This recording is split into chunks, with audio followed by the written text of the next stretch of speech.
Hi, I'm David Gregg, the director of the Rhode Island Natural History Survey. The video you're about to watch is the January meeting of the Rhode Island Woodland Partnership.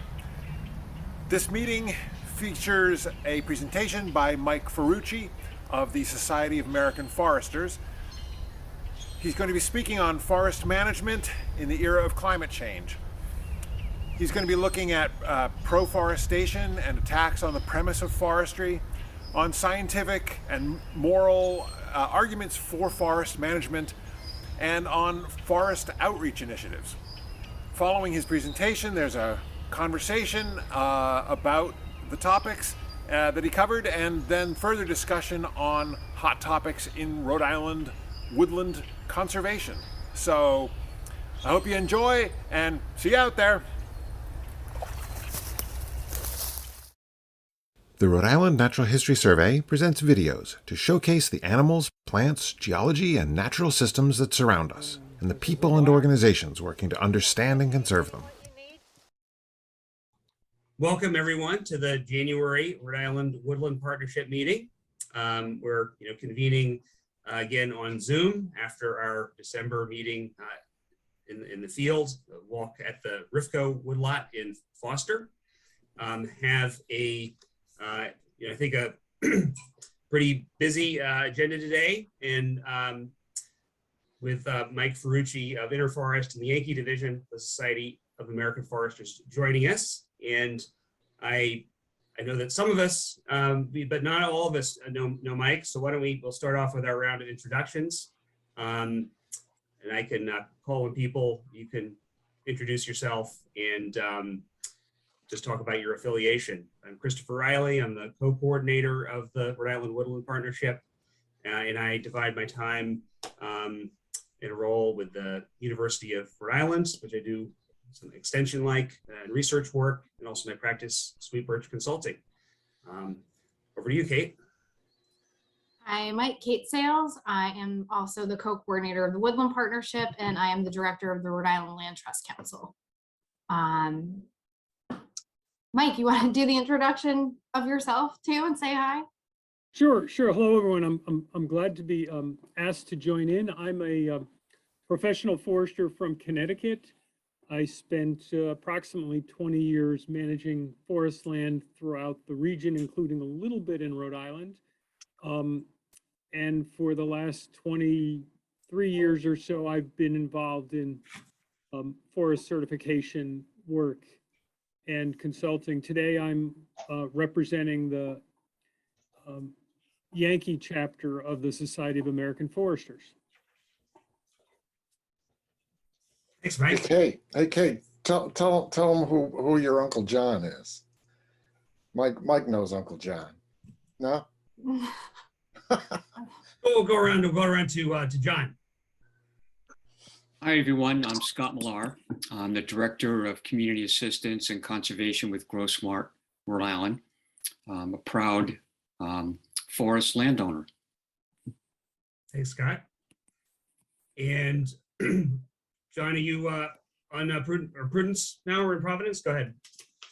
Hello, I'm John Mitchell. I work with NIBNR, Narragansett Bay Research Reserve. Right now, yep, I'm on Prudence, stewardship coordinator, so helping to manage the 2,200 acres of upland that we have here, and then other projects throughout the watershed. Nice, that's awesome that you're out on Prudence today. And Mark, you are next in my lineup here. Okay, hey, Mark Tremblay. RIWP is who I'm representing on this Woodland Partnership, but also a consulting forester, working with various nonprofits, forestry associations. Hi, Mike. Thanks. Welcome. How about you, Joe? Thanks for joining today. You're welcome, Christopher. My name's Joe Jamraz. I help manage trails up at a city park here in Providence called New to Conconet Hill. We have 88 acres of wonderful forest land. And thank you for letting me contribute a little. Glad to have you here. We'll go over to Annika. Here, I'm Annika McGurk. I jumped in with invitation from Amanda Mahaffey. Mark is probably tired of seeing me because every meeting he goes to, I just gate crash it. And it's really nice to see you, Kate. I'm the Northeastern Region representative for the National Association of Conservation Districts, of which, of course, Rhode Island is part. And I love picking on Rhode Island in the sweetest way possible.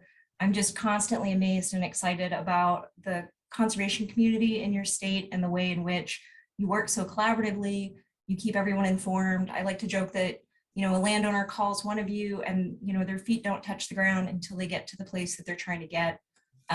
There's definitely something happening there that others in our region and across the nation are really interested in. Mark knows me from Tree Farm and work with RIWP, so I'm excited to join in today and just hear what you all have been up to with the partnership. Thanks, Chris. Good to have you here. Glad to at a partnership meeting. We'll go over to Bob.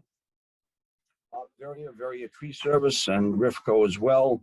I've been in the forestry and logging and arborist business for 48 years, West Greenwich. Thanks. And how about Cynthia?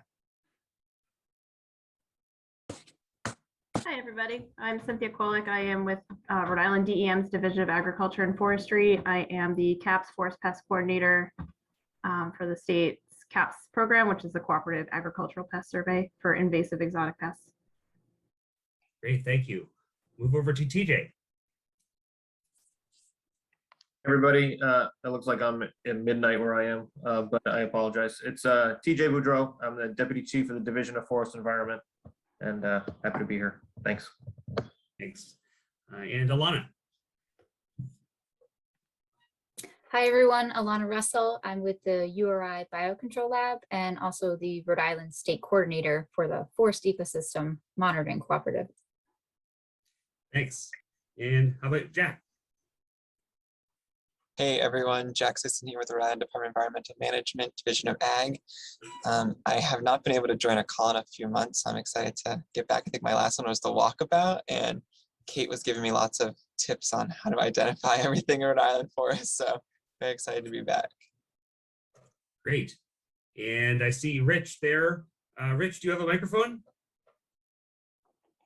That's Rich Blodgett. Oh, he does now. That's for sure. Yeah, Rich Blodgett, I'm employed by Providence Water.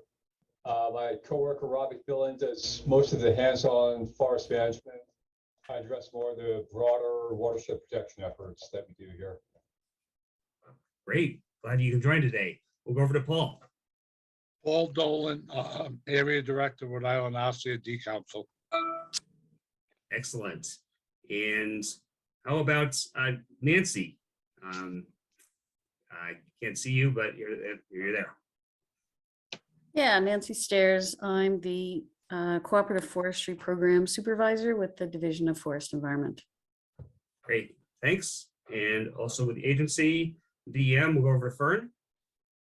Hi, everybody. I'm Fern Graves. I am the Forest Stewardship Program Coordinator for the state and the only service forester in the state. Glad to have you here as usual. And how about you, Will?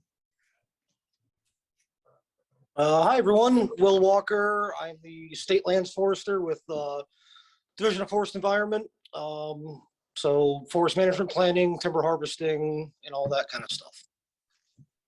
Super, thanks. And then finally, I'm not sure if that is Greg Cassidy or David Gregg, perhaps. No, it's Greg Cassidy.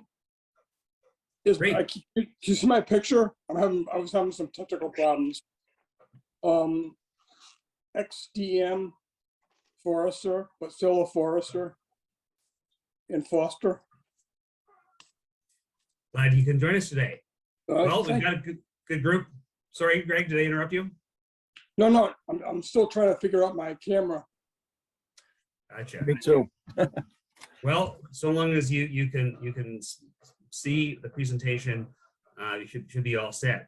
So we're fortunate and to be able to have Mike with us today, and he's going to talk about promoting forest management in the era of climate change. And I think this will lead into some Q&A and discussion. And without further ado, we'll turn it over to you, Mike. Well, thank you. Let me know. Oh, you got it. Great. Yep. I thought it might be easier if I put this up. I'm going to see that if I can make it go into slideshow mode. And great. So hopefully you can see my my slides. I will more fully introduce myself and my topic in a moment. But I thought that I might talk about promoting forest management in the era of climate change, but you're going to see this slight change in the title. I much prefer to talk about just forest management in the era of climate change. Promoting forest management is a new gig for me. And when I was first asked to perhaps talk, I think the title of the talk that I got myself out of was demonizing forest management in the era of climate change. If you've heard anything about what went on over here in Connecticut over the last couple of years, you might understand why we could spend a lot of time talking about that unsavory aspect of the story. So what am I going to talk about? Well, I'm going to try to cover it all. I'm going to talk a bit about some ongoing attacks on the premise of forestry and how they manifested themselves in Connecticut. I'll try to spend most of the time on the scientific and moral or ethical basis for forest management at this time, and then say a little bit about forestry outreach. So how I'll proceed is I think I'm going to tell the story in order. First, what happened with the proforestation movement in Connecticut, and then mostly some points from forest science, economics, and the logical and ethical aspects of these discussions. And then I'll close with a pitch for an urgent need for informed activism. And that informed is not just informed about the environment in general and forestry and more particular and forest management in particular, but all of that through the lens of the urgent challenges of climate change and how they interact and intersect with forests. So a little about myself. I was a consulting forester really for the period shown on the screen till the late 90s, when I started to shift into special projects consulting that brought me throughout the country and different parts of the world for a time. Shifted my attention to forest certification, where I worked for a long time as an auditor, but in recent years as a consultant to help organizations that may own land or manufacture forest products deal with the various challenges associated with forest certification and labeling programs that provide assurance to consumers of forest products that those products are sourced responsibly and the forests and their resources and peoples associated with them are appropriately cared for and protected. During that time, I was adjunct forestry professor at Yale, very part-time, teaching management and operations. That's where I first met Chris. I'm safely retired from that activity now. Around the time that COVID showed up and there was discussion of strapping a camera to my head and teaching, that was about the time to get out. This is the title slide for a presentation I made to the Society of American Foresters. So this is my other job, unpaid and all-consuming, if I let it. At one point, I talked to the entire New England SAF about what foresters should know about this proforestation movement. And some of the slides are drawn from that talk. So if you saw or heard that talk, my apologies, you'll hear some of it again. I'll talk a little bit about the Connecticut forestry timeline. So Gifford Pinchot, the sort of father of forestry in America, the first chief of the U.S. Forest Service, the founder, if you will, of the Yale School of Forestry, was born in Simsbury, Connecticut in 1865. Our Connecticut Forestry Association started in Simsbury in 1895. The forestry school opened with money largely from Simsbury and neighbors, including the Pinchot family. In 1900, we started our Connecticut State Forest System. Shortly thereafter, there are some units in Simsbury. The Forest Service started after Connecticut State Forest System started. And there's a reason I mentioned Simsbury more than once in this conversation. We'll describe the proforestation timeline. When I was still managing forests, we started the Simsbury Town Forestry Program in the mid-'80s. I don't even remember exactly when. In 2018, after a 15-minute presentation by Dr. Susan Messino, the program ended, based on the idea that the best way to use forests for climate is to not cut any trees. In October 2019, Dr. William Mumma presented at the Connecticut Forest Forum, organized by the Connecticut Forest and Park Association. Big meeting that combines tree arborists, conservation commissions, and foresters. Dr. Mumma, who claims to have a share, claims fraudulently, I might add, to have a share of the Nobel Prize in climate change, came into the heart of forest management and told us that what we were all doing was all wrong and we should stop cutting trees. Next, in Simsbury on the Massaco State Forest, Proforestation invited the RDP for a conversation and then ambushed them with a crowd of about 50 people and press.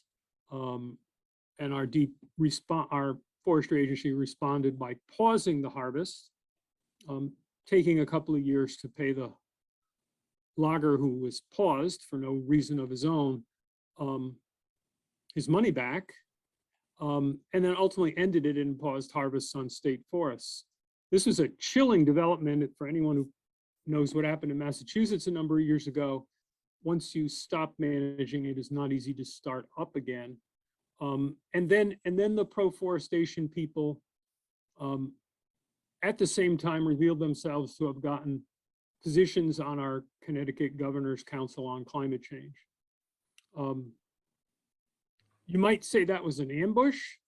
And I would also point out that these anti-forestry activists were very clever in many of the things they did, but also quite direct in starting their movement at the birthplace of forestry, arguably in America, in Simsbury. I want to say something more about Gifford Pinchot and the philosophy of utilitarianism. For the foresters in this crowd, you've probably heard this before, but this idea came from Pinchot, and he borrowed it from philosophers from before his time. It's the greatest good quote that many of us have heard. Where conflicting interests must be reconciled, the question shall always be answered from the standpoint of the greatest good of the greatest number in the long run.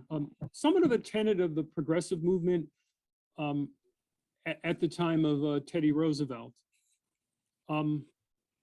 So with a touch of flair, Mumma, Susan Messino, and Ed Faison, who's a ecologist employed in Connecticut, when they published their sort of core paper that they've been referencing and re-referencing in an enormous circular loop, they titled it "Proforestation Mitigates Climate Change and Serves the Greatest Good." So it's kind of clever and a bit of an inside joke that they went after the core idea of our founder of forestry in such a fashion.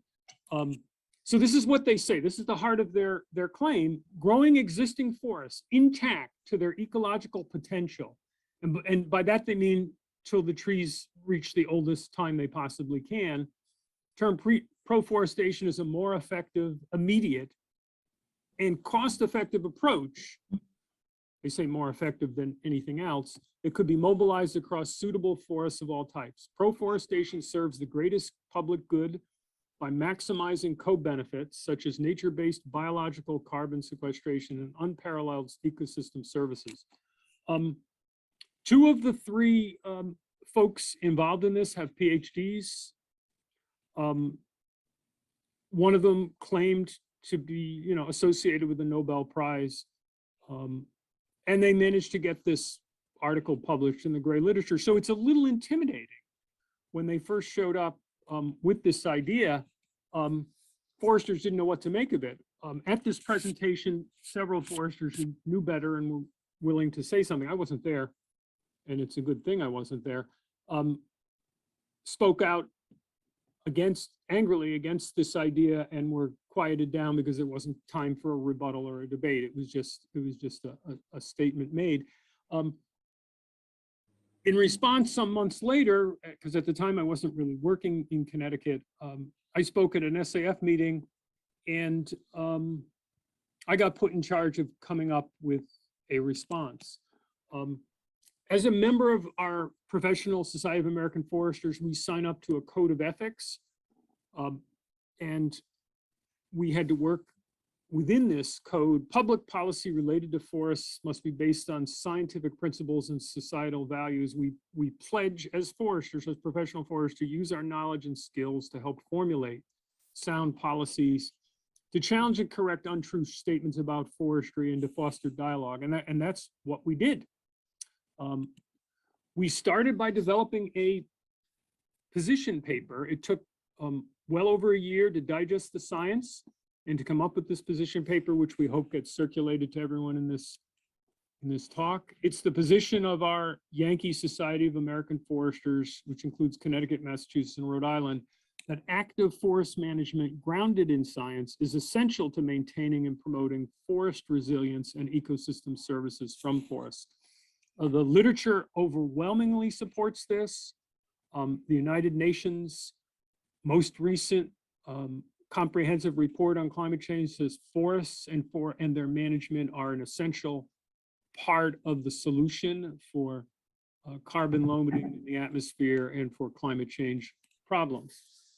The work that we did, extensively reviewing the scientific literature, allowed us to summarize thus: active forest management, which can include an informed decision to take a portion of the land management as we define it, a portion of the land base, and move it into reserve status, provided that decision is made in an informed way with an understanding of the actual sites involved and their dynamics, their soils, their history, and their likely trajectory into the future.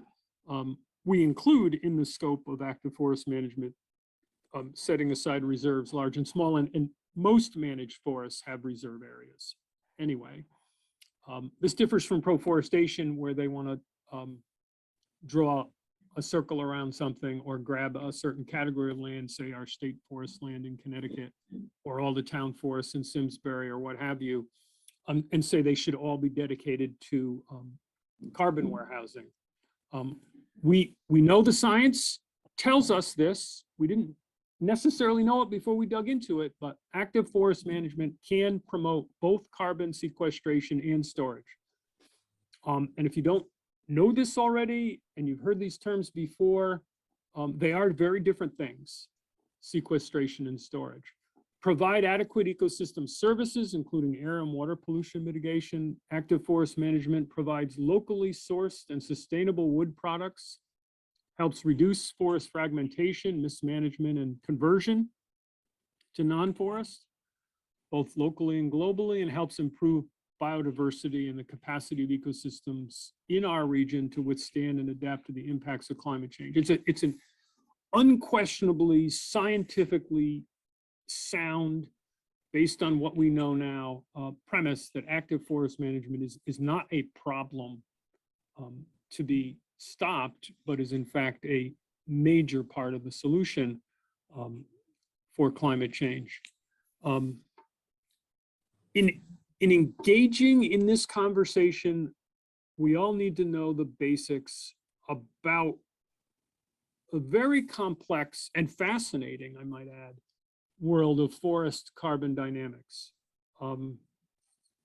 If many of you in this audience have an academic background in forests of one sort or another, perhaps at one point you took a course in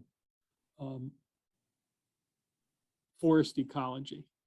I took mine at the University of Maine, and it was just like miraculous. It was just the most amazing intellectual exercise to balance my already love of forests. If you're going to learn more about forest carbon dynamics, you're going to get back into forest ecology a bit. And you don't have to dive all in. It's good to start with the basics, though. Trees are 50% carbon by dry weight. If you know how to grow trees and keep them healthy, then you know how to store carbon. The foresters know more than they think about this subject. Many of us were cowed to silence initially, but as we spread the word that, hey, what you know about keeping forests healthy and getting them to grow is actually helpful. Forests store carbon in various pools: live wood, dead wood, soil, many different pools. And harvested wood products are really one such pool, an important one too. The carbon, the wood from trees, from harvested products, whether it's solid wood or even paper or packaging, can persist for decades. Longer in higher value products, in housing and buildings, certainly longer in wood than in paper or cardboard, but even after their planned life is over and they go in landfills, the carbon is stored for much longer than we had realized. Growing trees take up, that is, sequester carbon. Trees grabbing the carbon is called sequestration. And these rates are fastest when trees are young. And then the storage of carbon does peak at older ages in trees and forests. Sequestration peaks at younger.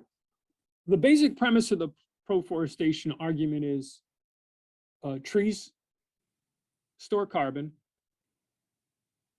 Large trees store more carbon than small trees. Small trees grow to be bigger trees if we let them grow, and therefore the best thing we should ever do with our forests with carbon in mind is never cut a tree. And there's a certain amount of truth in the first portions of those premises, and then it just goes way off the rails when you decide, well, this is the absolutely best thing that we can do. If you want to restrict your unit of an analysis to an individual tree, then yeah, sure, let the tree grow as big as it possibly can. As you start to expand the scope of your analysis and the scale, you start to realize, well, there's lots of other things going on than just turning small trees into big trees. We all love big trees, and growing big trees is part of the solution for sure. I would suggest, beyond all needing to learn the basics, we might also consider striving to dig a bit deeper, because there are a lot of nuances, and particularly if you're managing land, you'll need to learn a few of them if you want to add in another goal to the many positive goals that we have for land management: biodiversity protection and preservation and enhancement, generation of income, aesthetics, wildlife habitat. We want to add, hey, can we maximize or at least maintain the amount of carbon storage that we have, the capability to store? Then we might want to dig deeper. I'd suggest you could start with the Yankee SAF position paper and our website. I think ultimately the most important place to be in this conversation is with New England Forestry Foundation. They are engaged, well-resourced, extremely well-led, and they're doing really important and interesting work. So I suggest you go to their website and learn about their 30% climate solution. And then there's the Securing Northeast Forest Carbon Program that's just kicked off its first webinar today. Some of you in the state agency in Rhode Island may have even participated in that webinar. It was beyond description as to how well done it was. A colleague from Vermont put a presentation together that was among the best I've ever seen on any topic, but certainly on this one. And then I would suggest there's lots of other sources of information. And if you feel that you're a beginner or need a little bit of a refresher, go to this website or get this brochure that Paul Catanzaro and Tony D'Amato put together. Paul's with UMass and Tony's with the University of Vermont. And they're both superstars in their own ways in the field of forestry outreach research and carbon. I'm going to pause for a moment. Was someone trying to say something? The presentation that I alluded to earlier, there's a couple of slides from it that I borrowed. In the course of the presentation, I was furiously trying to contact the organizer to see if I could get a couple of the slides for today, and they graciously gave me a pre-release. Dr. Ali Kasaba, I'm not sure how to pronounce her name, gave the presentation, and she is remarkable in her ability to take these complex subjects and explain them.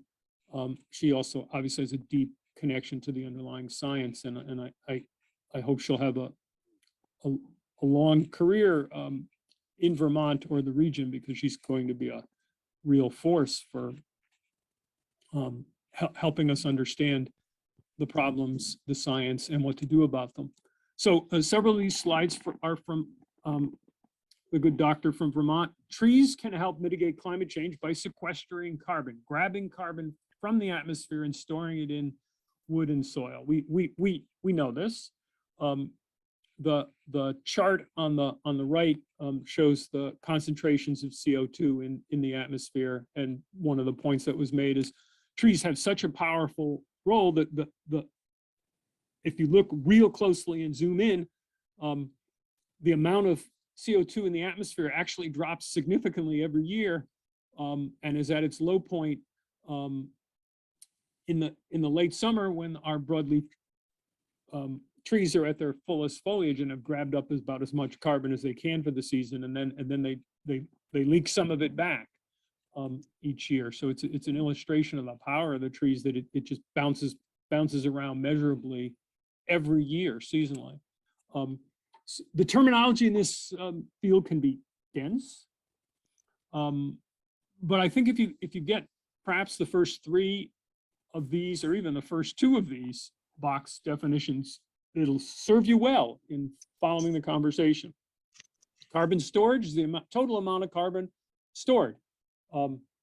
If you measure the weight of the wood, and in dry weight, half of it is carbon. There's a formula you multiply by that's shown here that turns the weight of carbon into the actual weight of carbon dioxide, because you've got to add the oxygen back in. Wood actually takes more CO2 out of the atmosphere than the weight of the wood ultimately, because the oxygen's given back and the carbon's stored in the wood. Sequestration is the process of taking the CO2 from the atmosphere and storing it, and emissions are the reverse. As the tree grows, it sequesters additional carbon. As the tree decays or is burned, that carbon is emitted back. And of course, there's all kinds of fluxes and flows into the soils and other places. And ultimately, the net change in carbon storage are the fluxes, and we can read lots and lots about these things and learn more.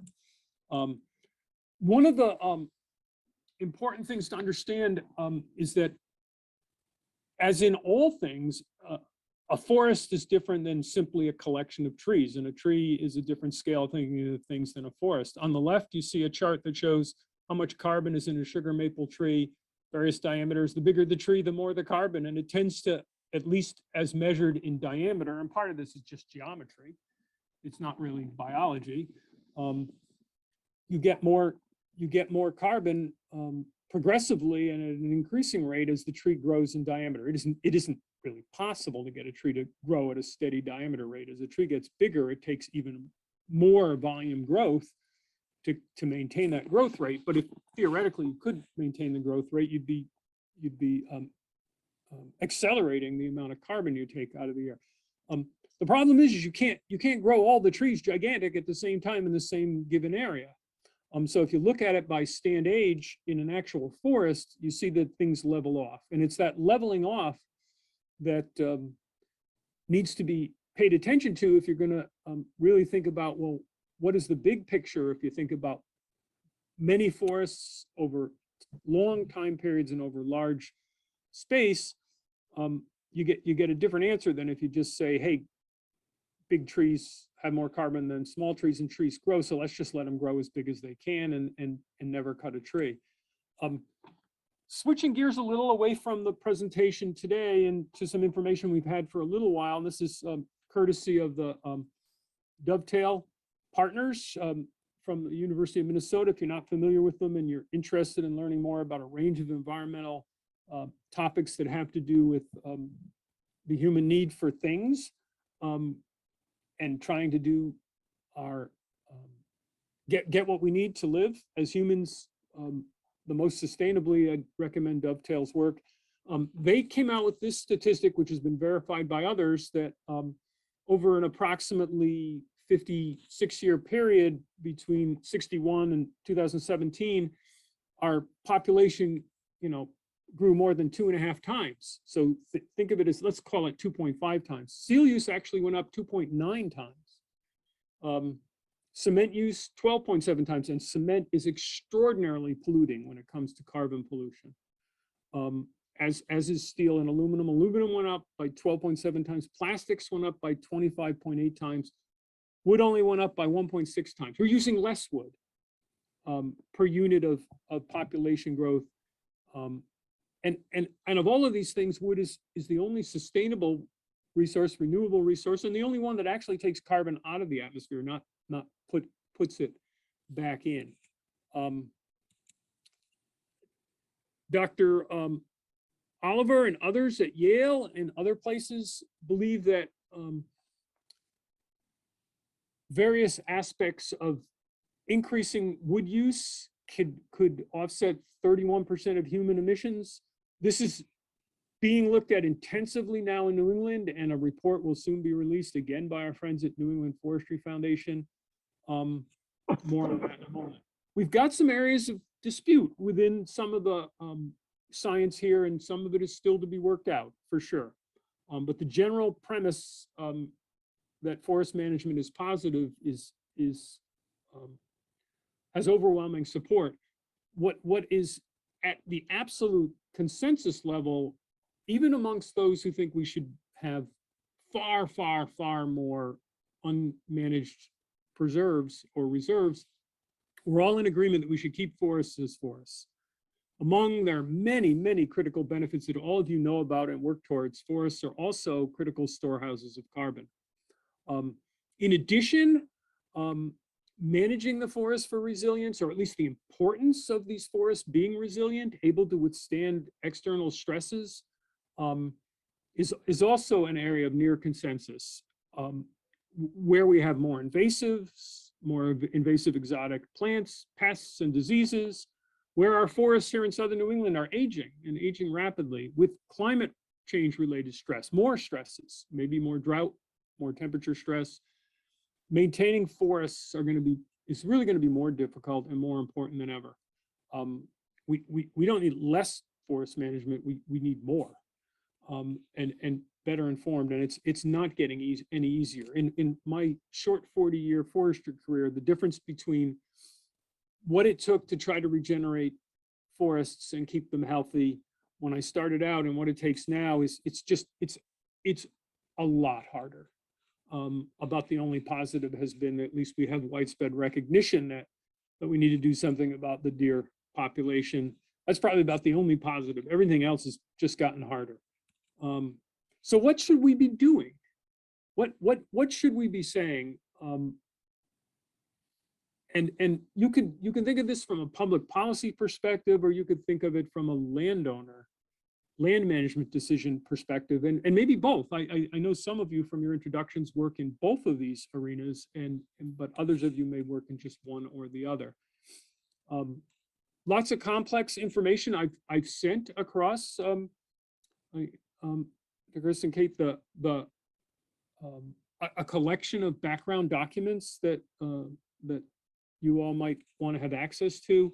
But I've got some useful distillations of maybe what we ought to be thinking. First, from Bob Purcell, the Executive Director of the New England Forestry Foundation. Please join. I'm a member and a financial supporter. Bob wrote an interesting essay that we've made available. Within the next decades of the climate emergency, Bob says there will be 2.3 billion more urban dwellers on this planet. And those are reasonable projections. Population may start to level off at that point. In the Boston, and all of these people will require buildings to live and work in. The Boston area alone needs 185,000 new housing units. If we construct these buildings out of steel and concrete and furnish them with plastic objects, we will surely cook the planet. I love the way Bob gets right to the point. Just as we have heard, we cannot hope to solve the climate crisis if we continue to burn coal. We also cannot solve the climate crisis if we continue to build with steel and concrete. In this climate emergency, we need to find a way to create these structures in a climate-friendly manner, and wood is the only widely available and renewable material we have. In the vein of what do we do in our own forests, thinking globally and acting locally, Tom Worthley, our extension forester here in Connecticut, in an email exchange just this week, where some of us were debating some of the finer points here, pointed out that at the risk of being overly simplistic, the best carbon market for a woodland owner is to embrace a management strategy to grow the best trees they can, as fast as they can, for as long as they can, keep them growing on all of their good tree growing sites.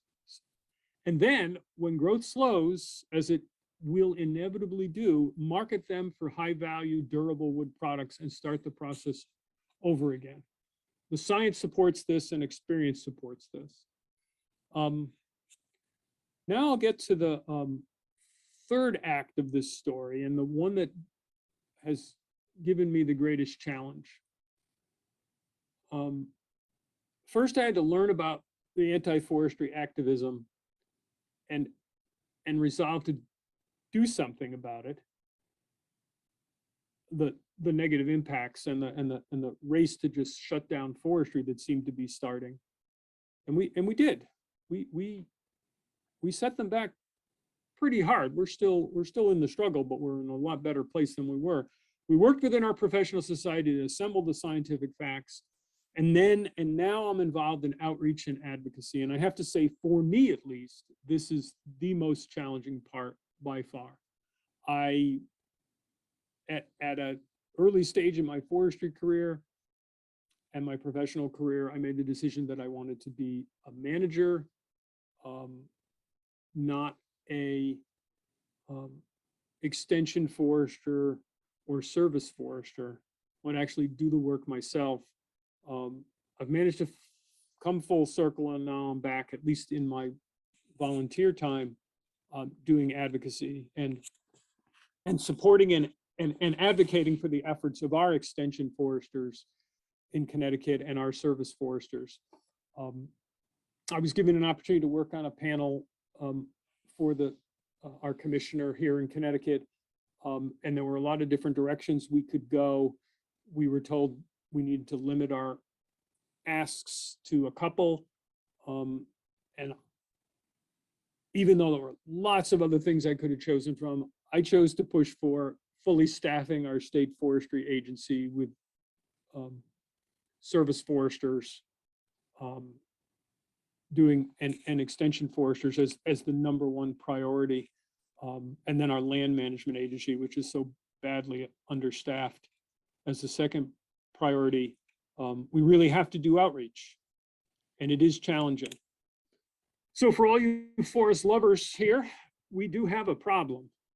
We've got a complex story to tell, and we know this. You've all been doing one form or another of outreach, I'm sure, at various points, and that's a large part of what your partnership does. The general public is very much primed for anti-management stories, and that's what proforestation is. It's just a story that tugs at the heartstrings, but at its heart, you shouldn't be cutting trees and you shouldn't be managing. We have a challenge inside our own profession and with the scientists in confusing and often inappropriate use of modeling and science. I did a bit of modeling myself and some projects involved with modeling, and I was always a little skeptical, as rightly so. Eventually, I found my way to the absolute most knowledgeable person about forest modeling, the leader of the movement, Dr. Aaron Weiskettel at the University of Maine. And in a quiet moment over a beer, I started to reveal my skepticism, and his response was, Mike, I knew there was a reason I wanted to spend time with you. I am equally, if not more, skeptical of our ability to model these systems. We have to try, but it is very, very difficult. And I'm not talking about modeling climate change. That's beyond my area of expertise. I'm talking about simply modeling what is the forest going to do going forward. So I would suggest that if you do read a scientific paper that relies on modeling rather than actual data, experimental data, to be very skeptical. We just do not have the ability to know where these forests are going. With a limited exception of single species forests that have been extensively studied. I trust a model for loblolly pine, even age management, and Doug fir even age management, maybe eucalyptus, and that's about it. So we've got all of these things circulating that we have to deal with. And on top of everything else, the long lead times, the long time that it takes for things to play out, the fact that you can't really take in intellectually what's happening in a forest by direct personal observation. You really have to rely on long-term data sets, other people's work. This is all very, very challenging to do. I've learned a couple of things, though. What we've done in Connecticut mostly, we started by organizing to consider the relevant science and develop a position statement. We then reconvened the group as an outreach committee, and we worked for many months to remove this proforestation from our Governor's Council climate change report. We got it out.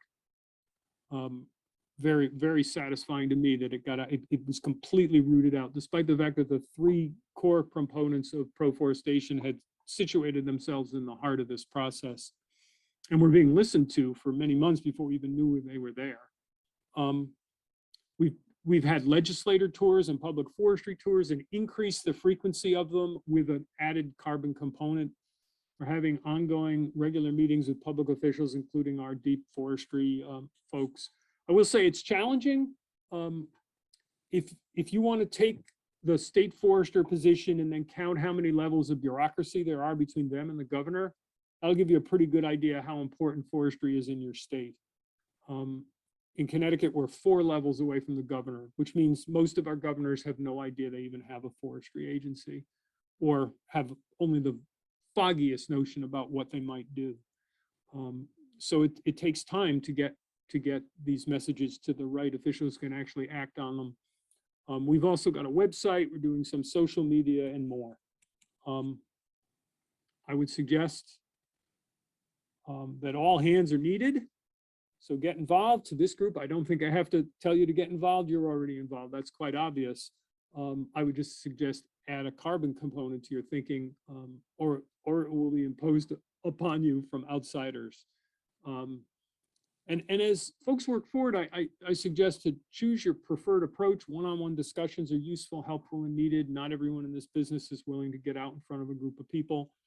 Letters, articles, public talks are helpful. Social media for sure. We've got some young foresters working on our social media, one working on her PhD, one recently graduated with her 4-year degree, who comes back from her firefighting career every winter for a couple of months and really helps us out. You could meet with legislators, which I strongly recommend, and that's where I've been spending my time, and policymakers, and you could serve on boards or committees. I would say you do need to know what you're talking about. And so you'll have to do a little homework and then go out and say it. We've learned that the old saying, a lie goes 1,000 miles before the truth is able to tie its shoes, is absolutely true. It took us months to sift through the science and get comfortable with the conclusions and then learn them well enough to be able to go out and say them. And meanwhile, between when we started and when we ended proforestation, shut down forestry on state forests for a temporary period in Connecticut, the science is complex and it's evolving. So foresters and others who are doing the work in the field and don't have as much time to be looking at the science will need some guidance and guides. We're getting a lot of help in Connecticut from our deep forestry folks and others. Remind your foresters and remind yourself that forests are really carbon, or they're half carbon. So we know more than we think. We know how to sustain and maintain a forest. We know how to grow one. We know how to move some portions of the forest into long-lived forest products. We can act already. And finally, forests are really, as you all know, more than just carbon warehouses. And we can continue to promote, and should, other values and uses with carbon considerations in mind. I've realized when I just look back on what we've done in our outreach, once we figured out the carbon puzzle and we started doing outreach, 90% of our work was classic forestry outreach. It was only about 10% different in that we had to add the climate and carbon implications, and particularly the management for resilient forests that is what I had hoped to say. I hope there's time for a little bit of a discussion. Chris and Kate, I hope that was what you were looking for. Thanks, Mike. Really appreciate very thoughtful, thought-provoking, presentation. Going over, your own experience and looking at the, how things have evolved in Connecticut and regionally and beyond that.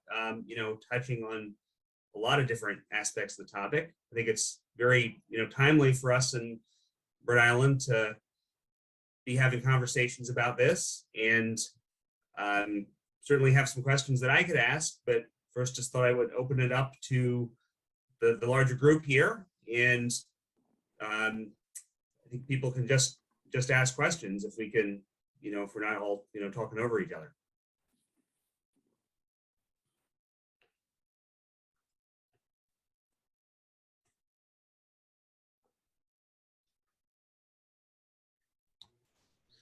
There's bound to be some questions on people's minds about this. Come on. This is a complex subject, and I know I want to thank Mike for his devotion to this subject over the last couple of years. I've sat in on the Yankee Division meeting where you first presented this, Mike.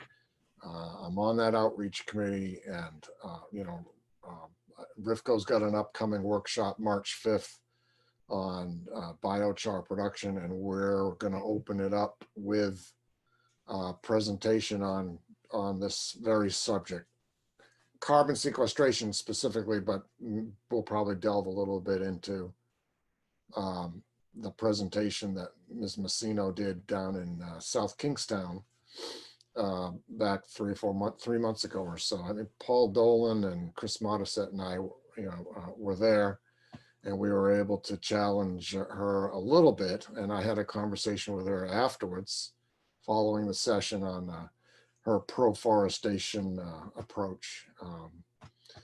I must say, Mike, her presentation wasn't so much about proforestation and locking up. She did mention it, but it was more about, I think she's more of a mental health specialist of some sort. And she was talking more about forest bathing and the mental health benefits of keeping forests as forests. So, I mean, we have a common goal of keeping forests as forests. And, but I think the part of their talk is, they want to lock up half of New England and let it mature to old growth. Which in some, like you said, in some areas that's okay, that we should be. The forest reserves could serve a good purpose depending on the soil types and things like that. But Good question.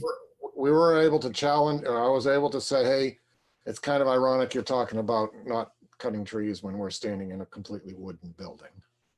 But Good point. I will say about Susan that when she confines her remarks to the forest bathing and the mental health benefits of forests, then she's on solid scientific ground. That's her field, and she's respected in it, and she knows it.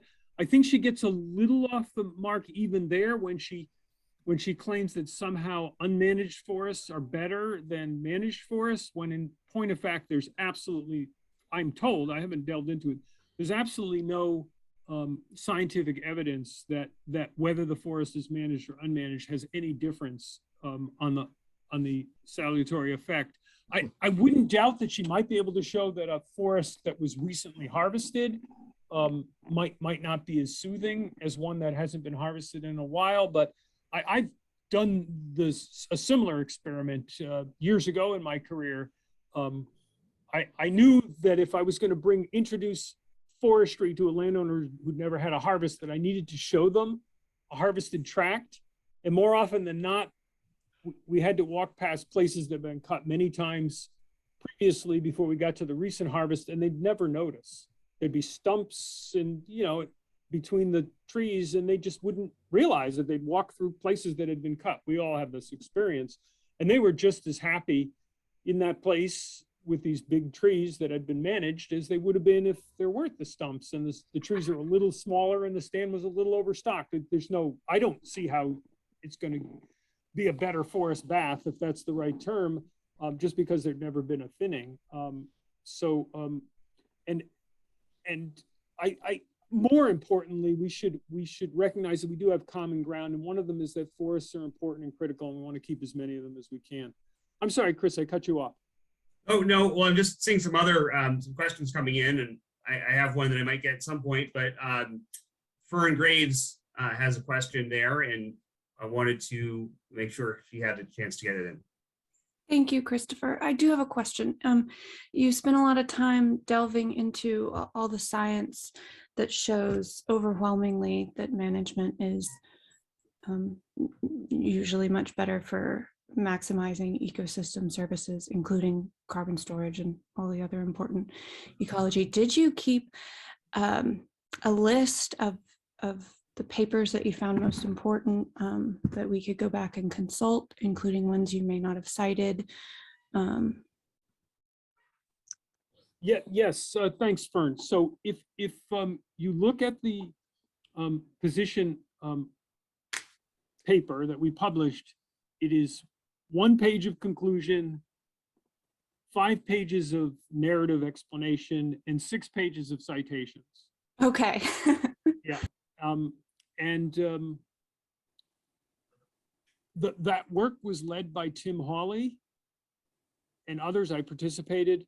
I think you've asked a great question that I didn't anticipate, which is, what about the ones we consulted but don't cite?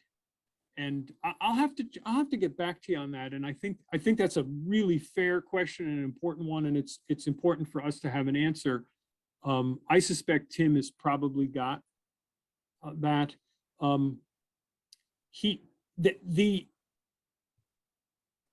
The citations, I think, are a fair representation of the science, and there are I think there are some of the papers that you can read and say, hey, we're not really certain about certain aspects of this. They're not overwhelmingly every last paper and every last citation always manage, and management is always immediately positive. So there's some, I think there's some nuance there for sure. I'd also suggest that, and I have suggested in an email to Chris and to Kate, some of the key papers that one might consult early on as you're working your way through this. And I mentioned one of the most important, Catanzano and D'Amato, which is just really a pretty basic primer. And it also includes a fair treatment of what you would do if your main goals are reserves and maximizing carbon storage immediately. They do cover the idea at the heart of proforestation, what you might do if you really want to just hold on to a lot of big trees as long as possible. The other place I would turn everyone, and you can find this with just a Google search, is The Illusion of Preservation, a famous paper among certain circles worldwide, really, that Dave Kittredge was one of the authors of. Dave has passed. He was, for many years, a professor of forestry at UMass, a beloved figure in our profession. And Dave will be long remembered for lots of things, not least of which this thoughtful paper that looks at the ethics of locking up our local forests in places like southern New England, Rhode Island, Connecticut, Massachusetts, where we are wealthy and able to import our needs from other places. And whether that is really a just way of using the world's bounty to sustain ourselves. Other questions? Good question for you, Mike. I think it's fair to say that most or all of us on the call here are familiar with some level of forest management and come from a background with some understanding of forest science. And even as we know that the forest economy is important to Rhode Island, most people appreciate it as a woodland retreat, for where their home may be, or a place to go hiking or walking on the weekends, or appreciate wildlife. And emotions are important, and people love forests and recognize that. And how do we interact with the majority of the population that might come from that background? Yeah, this is one of the great question, and it's one of the reasons that this part of this journey I've been on is this outreach piece has been the most challenging. I'm on the continuum from emotional to logical. I'm very much on the logic side. I do love forests, and I understand folks who love forests.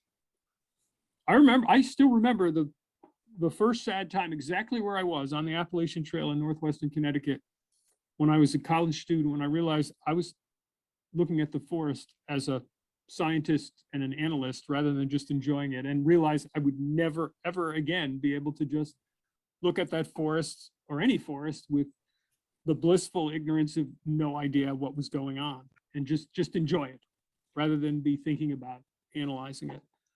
So it's hard. It's not easy for a professional to put themselves in the shoes of someone who just loves the forest for its essence and its look and its feel.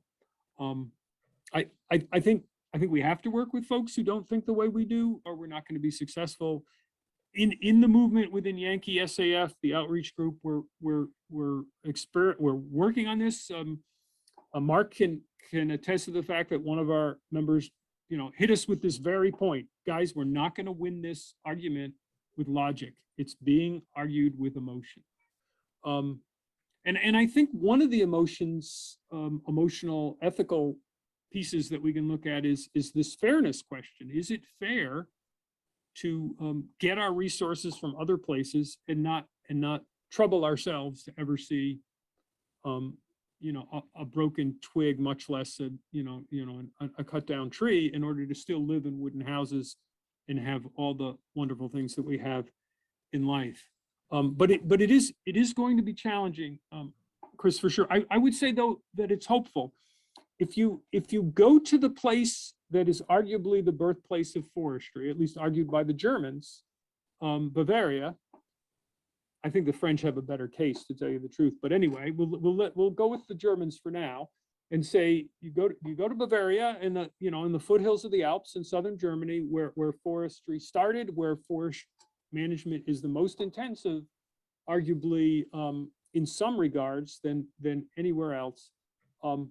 It's also the place where and with a very high population of people. It's also the one place I've ever been where there's more people in the woods on a more regular basis, walking around in the woods than anywhere else. And they're all walking in a managed forest. daily, weekly, monthly, regularly, individually, and collectively. The Germans love their forests and they walk in them, and they also manage them intensively. They cut them and they groom them and they tend them. So it is possible. We certainly aren't the same culture in Southern New England as they are in Bavaria. You know, we're forest dwellers. We just don't quite realize it, just as they are forest dwellers. But we've got a long ways to go in that area, and I welcome any suggestions or ideas as to how to work with folks in that regard. I will say that the kinds of forest management techniques that tend to be more aesthetically pleasing tend to also be friendlier to carbon. Now, there's not a one-to-one relationship, but clear cut and plant is not quite as useful as maybe a partial harvest selection system in terms of maintaining carbon stocks. And so it may be that things that we have to do to make the public comfortable with forest tending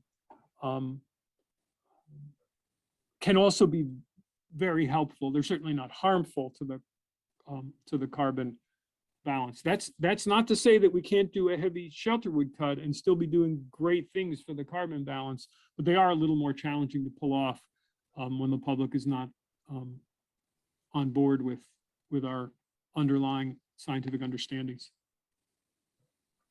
Well, if I can add something here, as you quoted someone as saying, the facts aren't going to win. You have to address what are the motivations and what are the concerns of the people, and you respond to those concerns by tying it into how management does help. So are you concerned about bunnies and birdies? Then there's aspects to forest management that helps. Are you concerned with fragmentation and permanent conversion of land? Having something where people can't harvest land they own is going to encourage divestment of that land and to increase actual development. If you are concerned about climate change, you can bring in the whole invasive, if you're not managing for invasive species, if you're not introducing, or trying to accelerate some introduction of tree species that are going to work in the future. So you have to frame it in a way that addresses their specific concern, and the facts back you up, but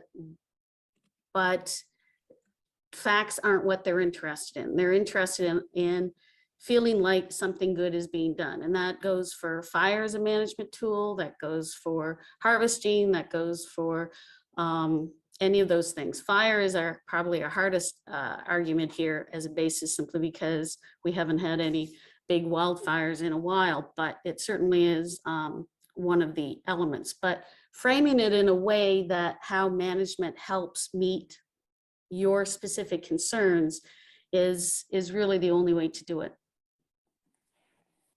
I agree. And Nancy, you're absolutely spot on. And sometimes it isn't a conversation. Sometimes it's a presentation. A conversation's better because then you can find out what the particular folks you're conversing with are concerned about. But sometimes we have to present ourselves before there's a conversation.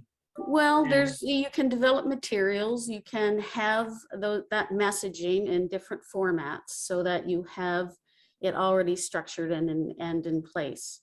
So it is, it is doable. And, if we explore, different states have done different things that kind of frame certain local concerns. So if you want to talk about water quality, there's some good material out there about how forests maintain water quality and how, different forms of management help maintain that as well. So it's, the information is there, it's making it palatable so that it hits the emotion buttons, at least to help make them aware that it's not catastrophic, it's not, an apocalypse, but that we are far and well advanced from the years of where it was, Certainly in industrial forestry, which was just, you know, you'd go from one end of a valley to the other, and clear cutting all the way. And we've certainly advanced in that in our management strategies, and to be able to show that there are multiple tools and that benefit landowners and benefit everyone by having trees being managed, including all the critters, is I think a part of that. Yeah, I agree. I would go on to say that when we're crafting a message and we're not quite sure what audience it's going to be facing, one thing that folks have learned is that, as you said, people are interested in wildlife, make sure that's in there. People are interested in water, especially in southern New England, make sure that's in there. And of course, people are interested in air quality. Let's make sure that's in there.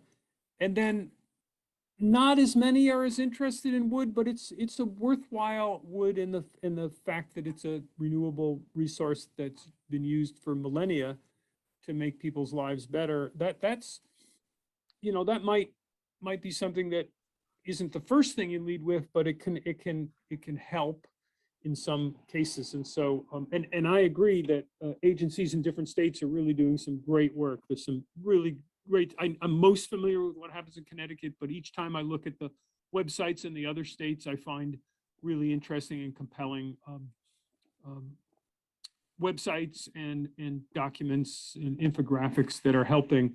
The communication challenge is one that I'm not well suited to. I'm not particularly well trained in that. And so there's the need for having communication specialists and thoughtful folks to help us in our messaging and to reach the right people for sure. TJ, looks like you've got a question. Yeah, so I was just wondering, did this whole movement hit you guys like totally out of the blue, or was it something that you could feel was coming to a head in Connecticut? There was I think it may be the same presentation that Mark was talking about. I remember, I was trying to find it, I couldn't find it, but I couldn't remember if it was my boss or my boss's boss sent me a note about a presentation about proforestation that was happening. And they were like, this looks really cool, check this out, TJ. And I was like, oh, I have a story for you, you know, like we're the exact opposite of what you're thinking. And I just didn't know, like, you know, if those kind of like groundswell conversations happened and then all of a sudden, you know, you could see the writing on the wall, or if it was something that kind of just smacked you and you had no idea it was going to get that serious. Well, I'll tell you, I knew it was coming. I didn't know it would be proforestation, and I didn't know it would be now. It's just my career brought me outside of Connecticut to lots of places that have had forestry controversies, and I spent way more of my time in the last 20 years outside of Connecticut in forests and doing forestry than inside.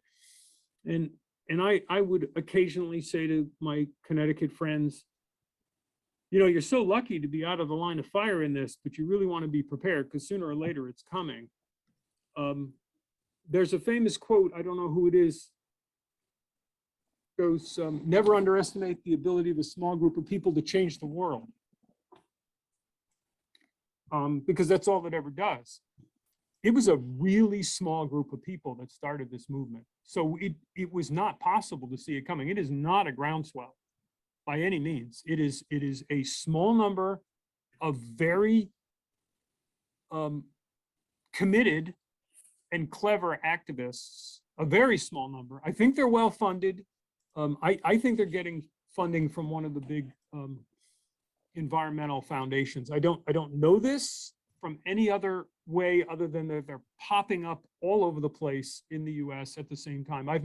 Because I work throughout the country, as soon as I saw this happening here, I let my network know about it, and I got a lot of hits back from folks in the Southeast, in the Appalachian Mountains, in the Pacific Northwest. These same people, not just proforestation, but these three people, well, really two of them, are showing up in person in these other places with this same message. So no, we didn't see it coming. And when they did that first strike against the Simsbury Town Forest, the consulting forester who took over my business, he was the only one impacted. He told me about it and I listened to him. And I worried about it, and I thought about how I could help them. And then when I saw that they had shown up at the statewide rally, the statewide meeting, I got very, very concerned. 5 months went by, and I'm still not working much in Connecticut. And I happened to go to a Yankee chapter meeting, and I waited for the whole business meeting for somebody to say something about this, and nobody said a thing. A room full of foresters, many of whom had been at this meeting, said nothing. It wasn't even an agenda item. It was the end of the meeting. Jeff Ward was ready to adjourn. And I stood up and I made my pitch, which went something like this. Yankee chapter, SAF. Isn't that an interesting name? I'm a Yankee fan, but most of the people in this room aren't.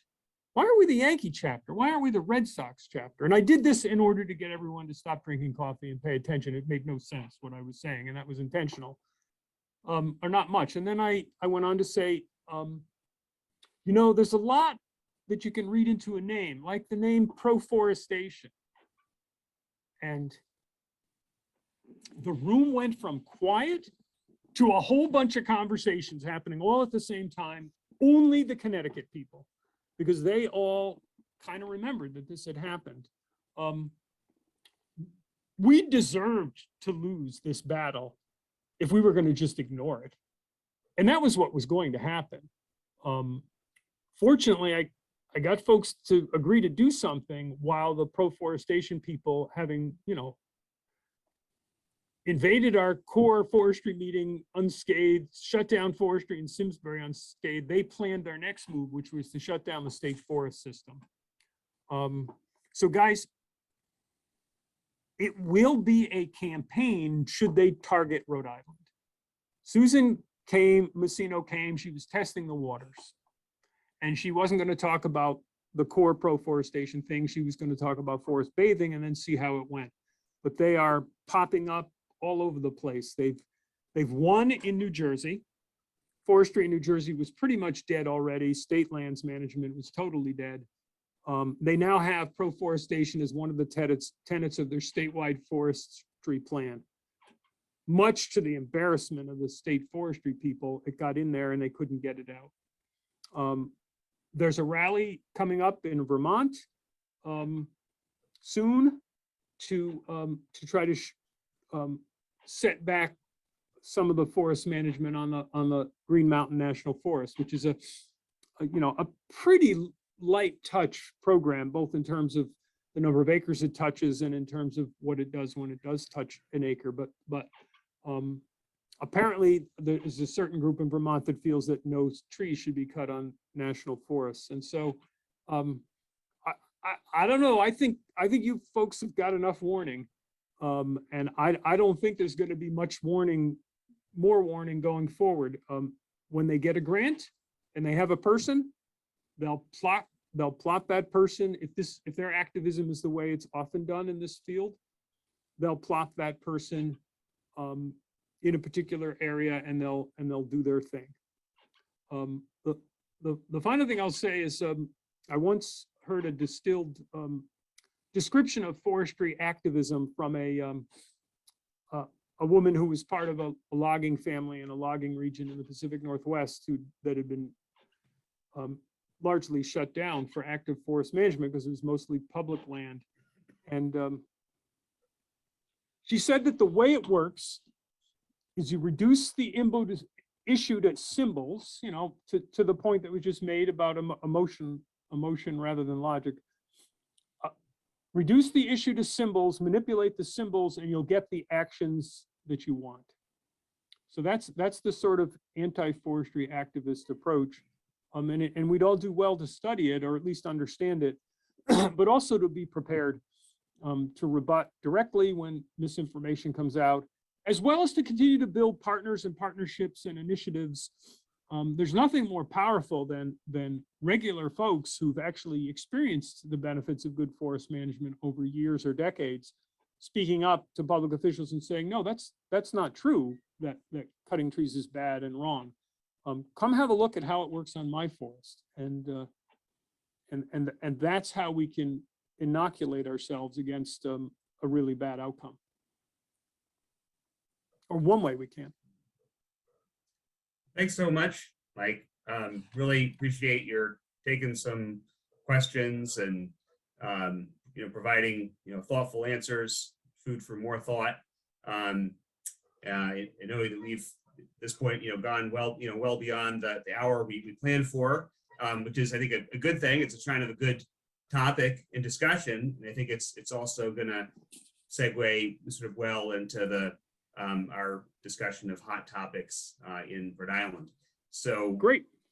Thanks so much. You're welcome to stick around if you're interested, but I know you're a busy guy and have things to do. Thanks so Very much. interested, but unable.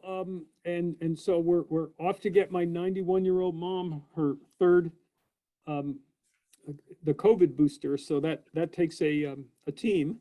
And so I'm going to be headed out the doors to do some family duty shortly. But good luck with the rest of your meeting. Thanks. Understood. Thank you so much. You're welcome. Nice to meet you, Kate, and to see some old friends and meet some new folks. Bye, all. Bye, Mike. Bye, Mike. Mark, I know that you said that you need to step out yourself shortly, so wanted to give you a chance to give your update before we go to the next thing. Okay, just real quick, RIFCO is getting involved with, we're actually launching a new initiative called the Rhode Island Biochar Initiative. And it's connected to our discussion about carbon, because what you're doing is you're converting waste wood into carbon, and you're introducing that into the soil as a more or less permanent storage thing. So we've got a new website that's going to be launching soon.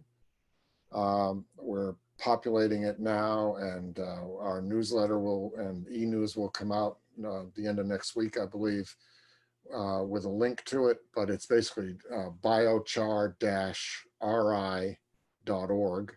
Don't go on it now. There's nothing there. It's not up yet.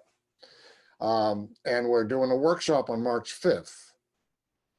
One of our woodland owner workshops. It's going to be at the West Greenwich Community House. We have Bob Wells there from the New England Biochar. He runs a company that makes biochar, makes the equipment to make biochar. He's going to bring a backyard unit with him and do an outdoor demonstration of how to make biochar and what the benefits and uses are.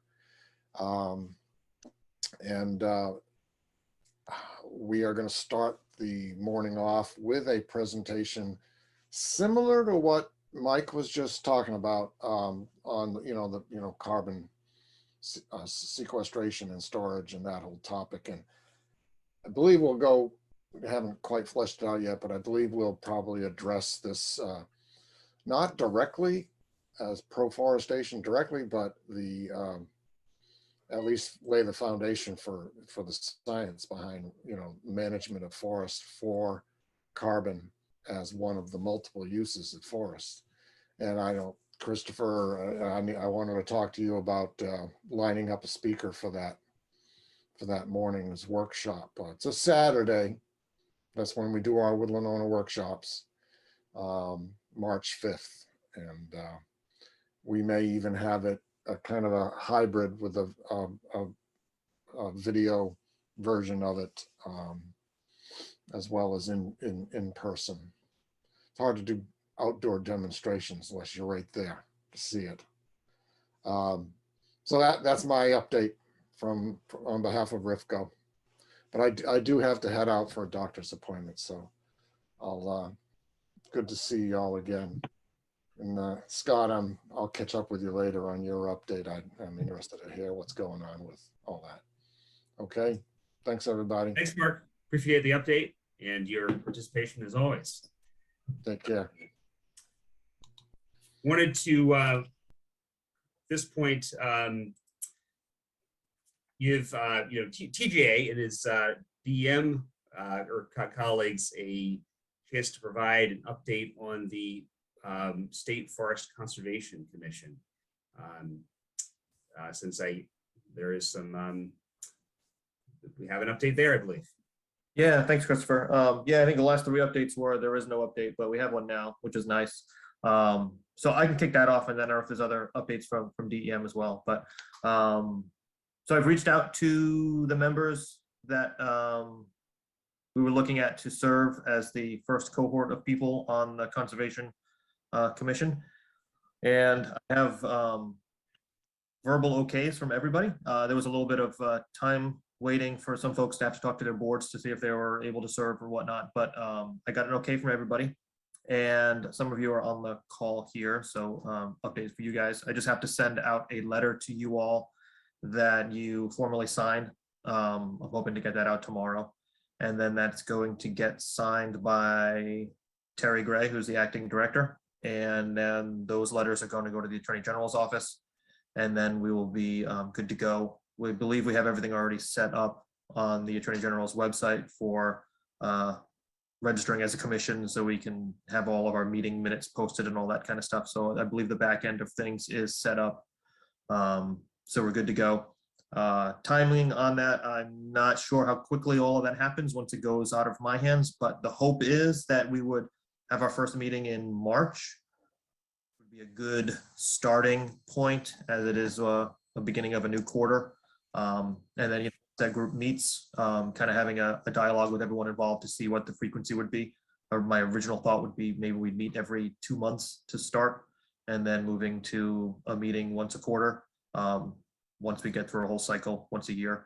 But like I said, that's kind of a good update. We've got folks willing to participate, and almost everyone said they'd be willing to serve for like 5 years, which is nice. So we have a good mix of people that are serving for 1 year, 2 years, 3 years, and then 5 years, so that the group recycles and doesn't flip everybody all at once.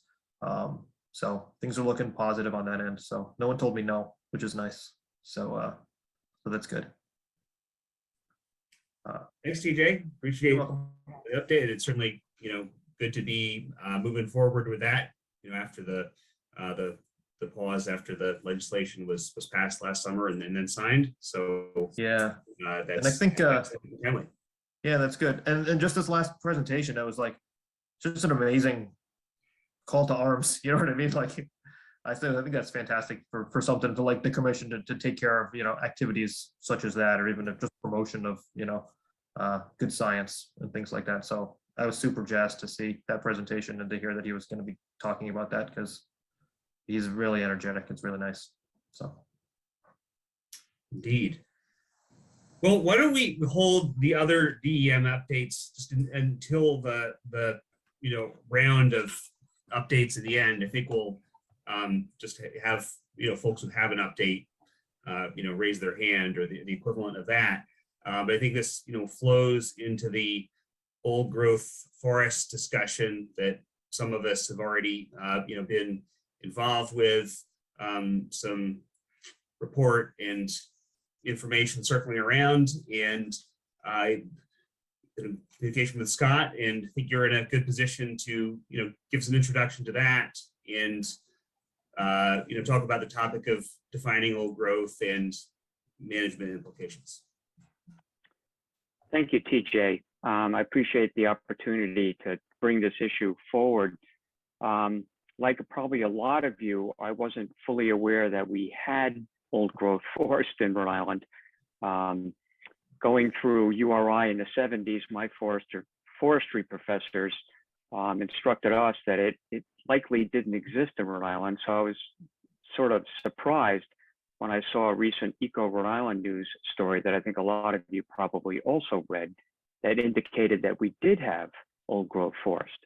So I reached out to the individual who was quoted in that story, because I was interested in learning more, particularly since, as I think a lot of you know, I've been working with towns to get them to adopt a conservation development ordinance, which has it's similar to cluster ordinance, but it has a very specific site design process that tries to identify the most important natural areas on the parcel to preserve.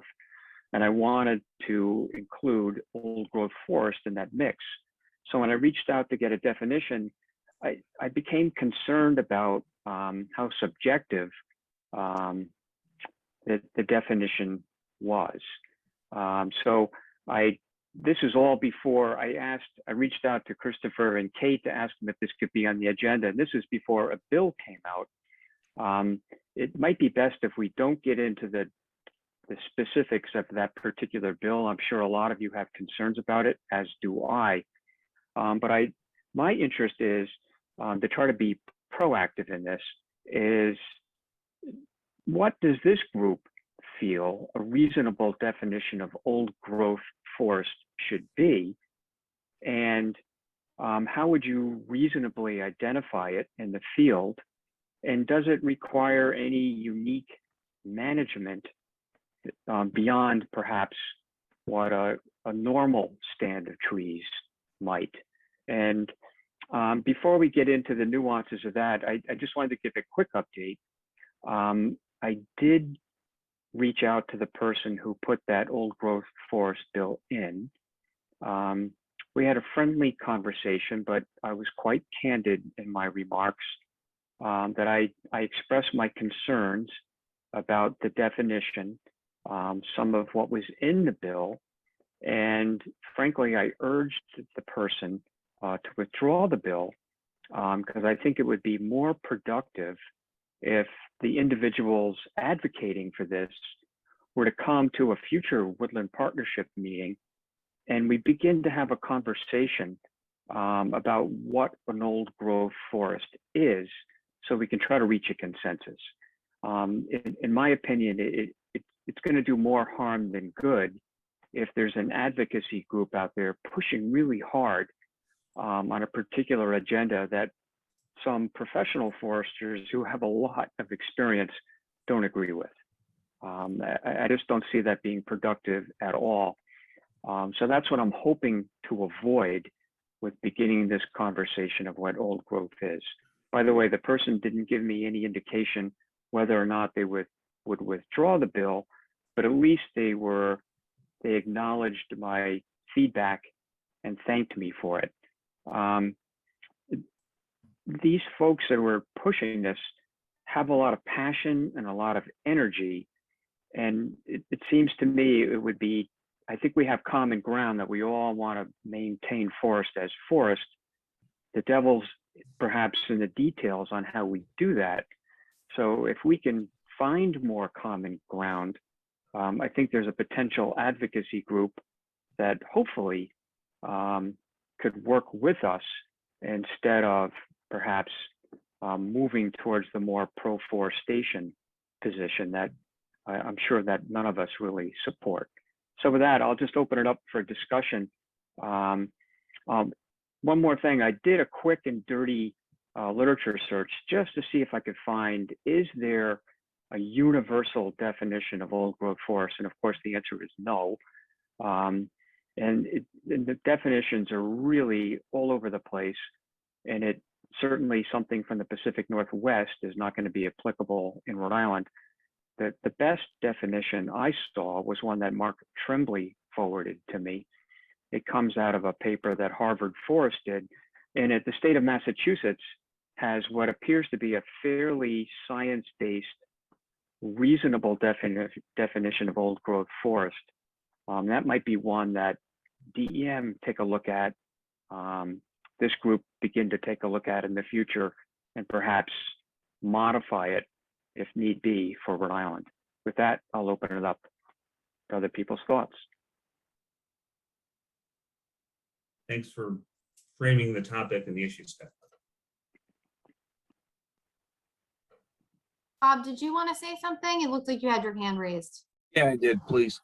Being an arborist and a logger for the last 48 years in the forest industry, I myself know of no old growth forest in the state of Rhode Island. I know of old growth trees. Does that define old growth forest? Probably not. I'm all for protecting old growth trees in sanctioned areas of maybe deep ravines, waterways, wetlands, so forth, so on.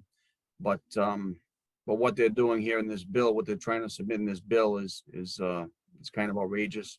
And I'd like to be read in on anything that's got to do with this if possible.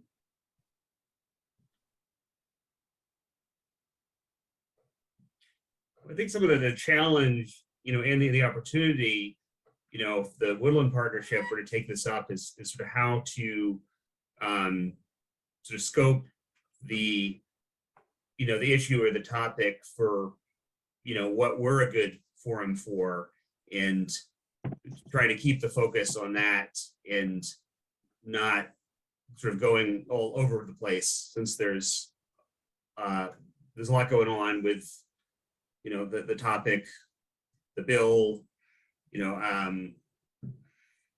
particular forests, and just sort of thinking out loud about how, how to do that. Potentially it could be, we could take it up in combination with a, focal topic, speaker, if we could find somebody, or, or a combination of a couple.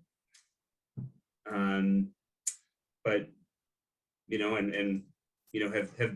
been hearing some from, folks who aren't on the call now, but certainly interested in others' thoughts on this. I think Amanda just put the relevant paper in the chat right there.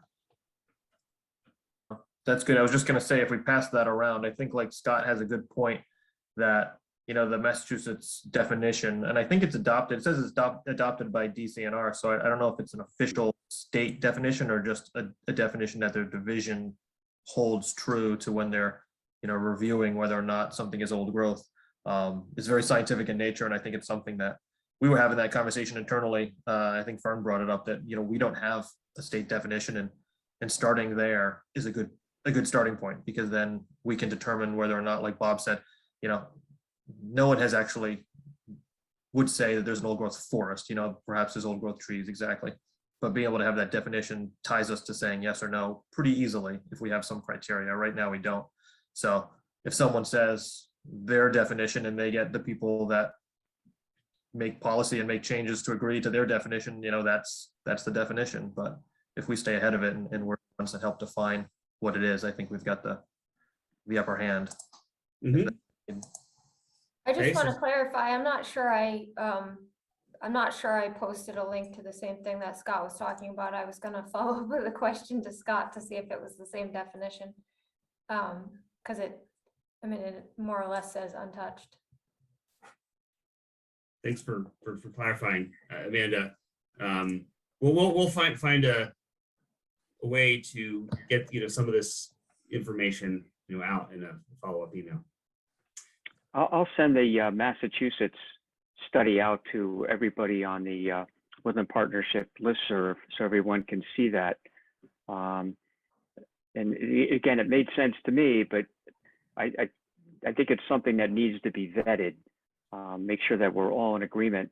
And perhaps if the Woodland Partnership doesn't feel they have the time or to do this, perhaps this is something, TJ, that the Forest Conservation Commission could be charged with when they begin to meet, because one of their issues is to begin to identify some of the most important forests in Rhode Island, and maybe this is a good first step for that group to begin to work on.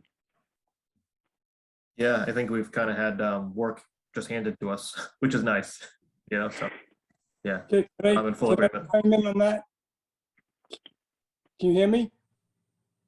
I worked at Harvard Forest, doing inventory, so it's a dirt forester, and man, this old growth in sheltered areas is obviously old growth. The 38 hurricane eliminated it, and the 38 hurricane hit Rhode Island harder than it did Central Mass, but it eliminated most of the old growth. But like, just to chime in what TJ said about adding more work, there's no way you could core a tree. And I've cored plenty of trees, and those old ones, a lot of them are hollow, and to assign someone to determine if it's old growth, not just a tree, that is a lot of work. I mean, you have to get equipment that they use the Pacific Northwest. So I'm sure that DFE doesn't have any increment borers large enough to do the work. It's a big task. It's just one more thing. It's, proforestation or some other issue people are making up to make themselves important. But there's also the topic of being able to extract a core that, you can really use and that tells you something. And then there's, the issue of, potentially making a tree more susceptible to external agents that could harm it. I know the Providence City Forester is reluctant to do that with some of the city's oldest trees for that reason. Well, with the forest or the Conservation Commission, I think it makes sense to be thoughtful about, what it makes sense for that group to take up, and what for the the Woodland Partnership, especially since there's some overlap among members, particularly me and Kate as the co-coordinators of the Woodland Partnership who were nominated to serve on that. And I think of the Woodland Partnership as being a place to convene people and have discussion, and we generally try to sort of make decisions on consensus. We don't have anything to do with sort of we don't establish official laws or policies, of course. And we could invite the individual who who put out the the proposal, and perhaps some associates, and that would be a a different kind of discussion, but perhaps, but it's we don't just exist to serve a a small group that's already in different positions around the state, but just thinking about how to approach that, and I'm certainly open to doing that myself. Christopher, I think it's a good idea to invite the individuals that are responsible for the bill. There's a tremendous amount of expertise and knowledge in the Woodland Partnership, and I think they could benefit from I think it's a two-way street. First, we need to hear their perspective, let them explain what they're trying to do and why they feel it's important.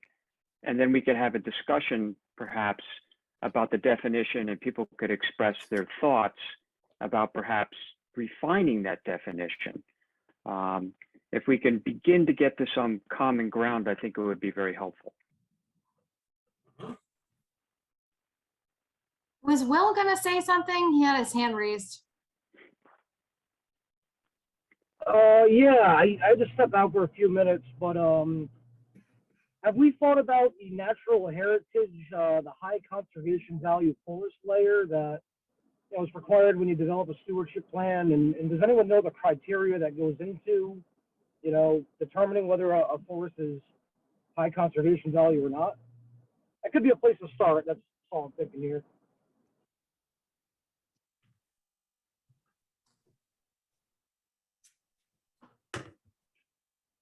Well, I don't have the answer offhand about the layer. So I think that has more to do with threatened and endangered species and specific plants than it does forest types. There is the core forests or conservation opportunity areas layers that exist as well, and Amanda can certainly speak in depth on those, having them come out of the Wildlife Action Plan. I think all of those, at least in our conversations about how are we defining the most important forests that we want to conserve, those are the layers that keep coming up in the conversations, I would say. Scott can verify that as well. So yeah, I think that's important to consider. Yeah, I'm just curious whether or not some of the work has been done for us already, but yeah, definitely more work to be done, that's for sure. Thanks, Will. Appreciate your participating in the meeting with everything else you have going on there. Yeah, it's been a while. I haven't been to a meeting in some years now, but I'll get in when I can. Great. Well, we'll look forward to seeing you in the woods again, hopefully before long too. Well, this is something that we could take up at the February meeting. If anybody had some sort of specific speaker, ideas. That's something that I think could pair quite well with this. But we can follow up on that. As a thought, if we're going to continue this discussion, I wonder if there's anyone from Massachusetts that could come down to speak to their definition and how they've seen that it's working or not working, juxtaposed to somebody from the Rhode Island Old Growth Network. And that might be useful comparison. Mm-hmm. Well, February will be a Zoom meeting, so that would make it easy for someone to come down from Massachusetts in that way. And we could, we can look into that a bit. Chris,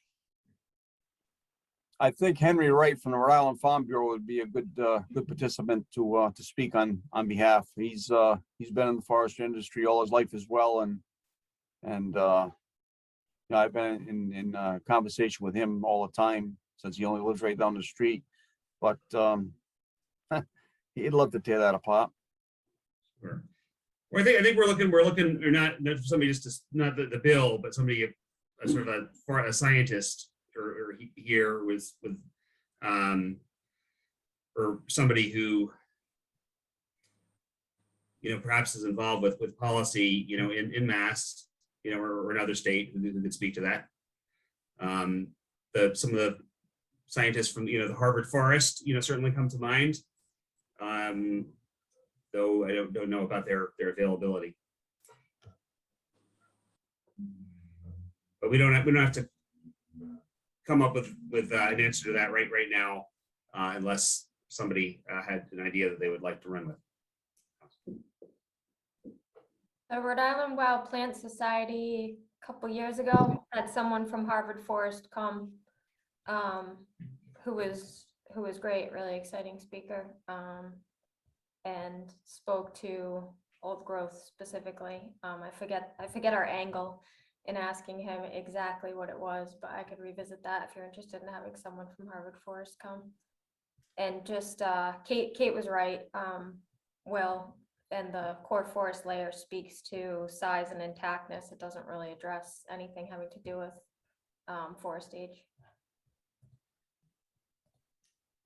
Yeah, I think if you have, there's some information in the agenda from that meeting that you can find who that speaker was. Dave Orgwig is a forest ecologist, whom I've heard speak at forestry meetings. It could be another person. I just want to put it out there that in the past, the partnership has found consensus and come together, putting together position statements. I'm not sure if this is the opportune time, but it might be a good idea to consider whether or not we want to talk or say something broadly about the benefits of forest management when thinking of the value of our forests and how we manage them. I think that there has been a lot of information and a lot of momentum around this old growth conversation, and especially in like EcoRI and other news outlets, and maybe it's something that we might want to consider, just putting that in there for food for thought.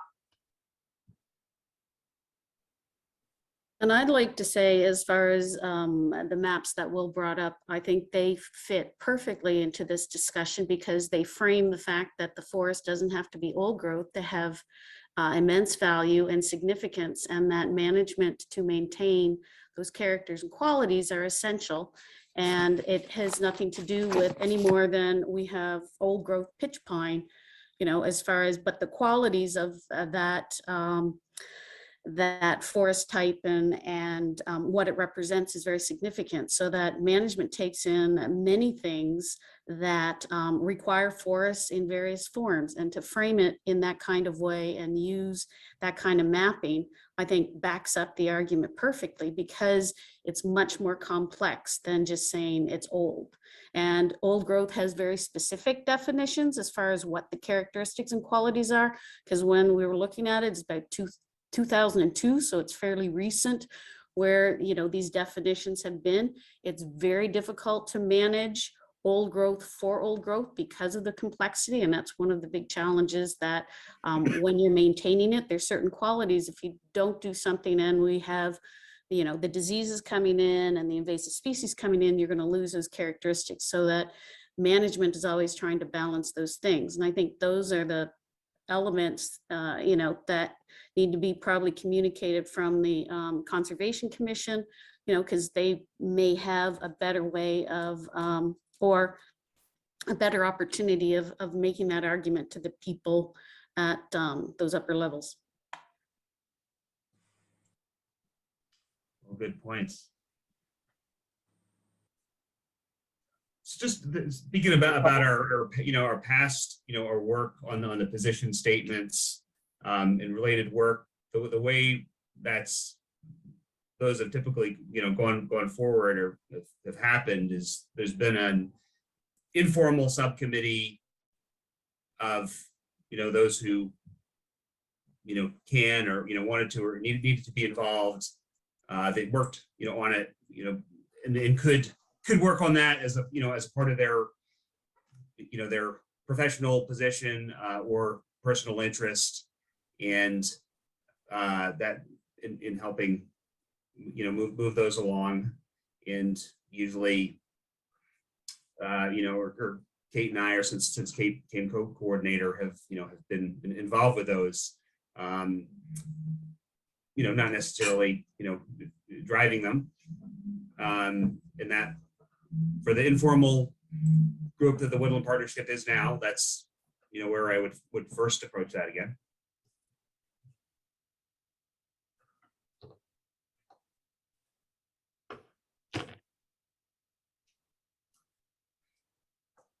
Anything else that anybody else would like to add to the, you know, to the old growth forest topic? But I'm, you know, hearing an interest in, you know, returning to this next time.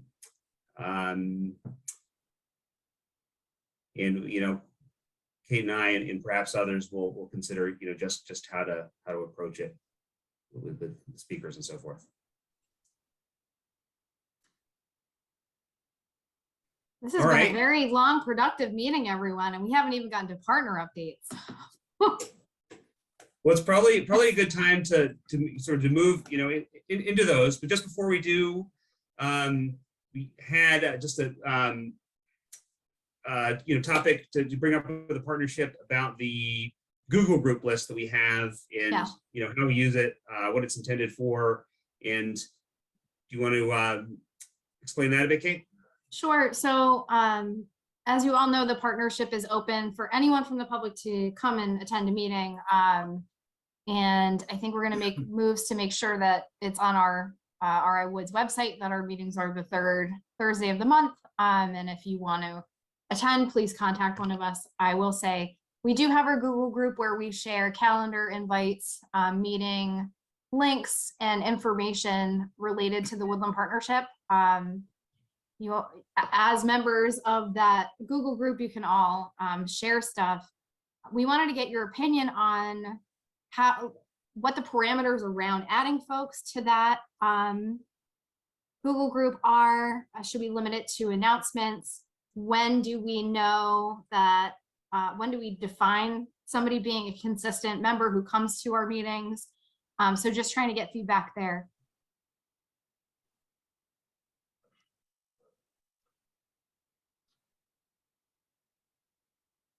Any thoughts?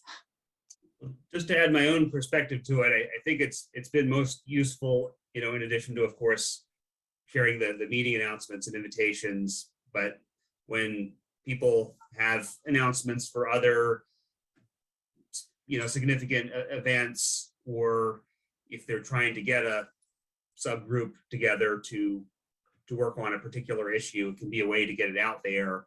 But it's not really a good venue for, back and forth communication with the whole list, really about any topic. That's when I've gotten the removal requests, and we've gotten some requests from some folks who might have quite a different of opinion from the partnership on some of these topics, but care a lot about woods, and is it open to to anyone who says they like to join.